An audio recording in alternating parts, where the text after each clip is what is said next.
is your 2-minute revision guide to the UK travel industry.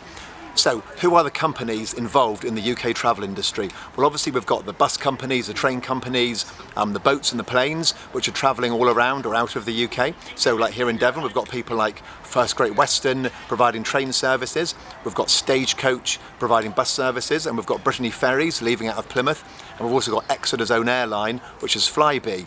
But it's more than just those companies, it's more than just the companies actually moving us around the place. It's also the people involved, such as hotels providing accommodation and the motorway service stations. So if you're thinking you're travelling somewhere, chances are you're going to be staying somewhere on your route, so those companies are also involved. Why are these companies doing it? Why are they in the industry?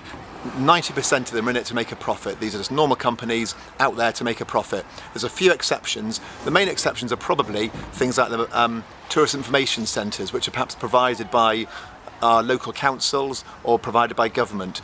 It's also important to know that all these companies are working together. So as an example, if I go and book a flight with British Airways, when I get to the airport, I might actually find I'm flying on a Flybe plane. And the reason for that is they do something called flight sharing. So if one plane company has got extra planes somewhere and they know they can help out, they often do that to save money. That's an example of companies working together. There's also quite a few companies owned or in joint ownership. An example for that would be if you're travelling around, you might have noticed Premier Inns, and often there's a Beefeater restaurant attached. The reason for that is they're both owned by Whitbread.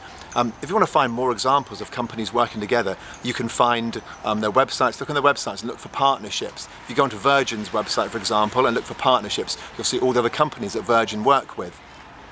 One of the most important things to remember about the UK travel industry is what they're actually doing. Now, they're providing products and services. Once you get this bit right, the rest will make a lot more sense. Now, a product is something you can actually buy, something you can see. So a product could be something like a seat on a train, or it could be a room in a hotel. They're products, something you can actually see and touch probably.